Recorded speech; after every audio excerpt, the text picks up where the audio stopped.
আসসালামু আলাইকুম। আমি স্বপ্ন বুবলি সবাইকে আমন্ত্রণ জানাচ্ছি বাংলাদেশের সংবাদে।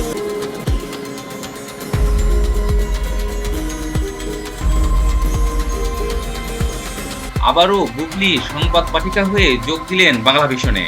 সংবাদ সাকিব খান এবং শবনম বুবলির আবারও দ্বন্দ্ব। কন্যা সন্তান হওয়ার পর কোনো টাকা পয়সা দিচ্ছেন না বুবলিকে সাকিব খান, আর এই কারণে অনেক অভাবে পড়েছেন বুবলি। বাধ্য হয়ে আবারও পুরনো পেশায় ফিরলেন তিনি।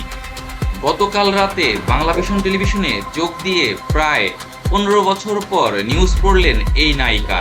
শুরুতেই থাকছে পাইনিয়ার ইন্স্যুরেন্স সংবাদ শিরোনাম। জানা যায়, সন্তান হওয়ার কারণে অনেক দিন সিনেমা থেকে বিরতিতে ছিলেন বুবলি।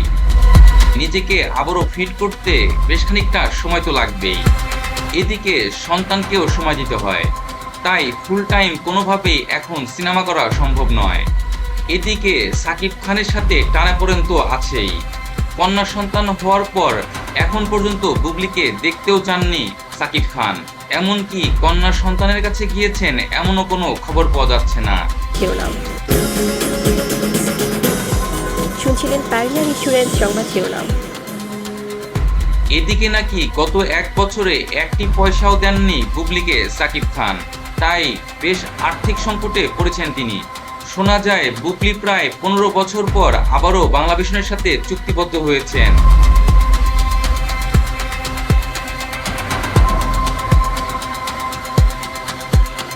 অনুষ্ঠিত মন্ত্রিসভার নিয়মিত বৈঠকে সোমবার এ অনুমোদন দেওয়া হয়।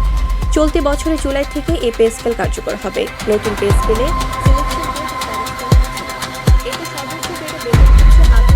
টাকা এবং সর্বনিম্ন ৮,২৫০ টাকা। নতুন বেতন কাঠামোতে মূল বেতনের শতকরা 20% বাংলা নববর্ষের ভাতার ব্যবস্থা রাখা হয়েছে। যেখানে দিনে মাত্র 2টি নিউজ পড়বেন শবনম বুবলি, তাও সপ্তাহে 3 দিন, আর এর বিনিময়ে নাকি বেশ বড় আকারের অর্থ দিচ্ছে বাংলা ভিশন।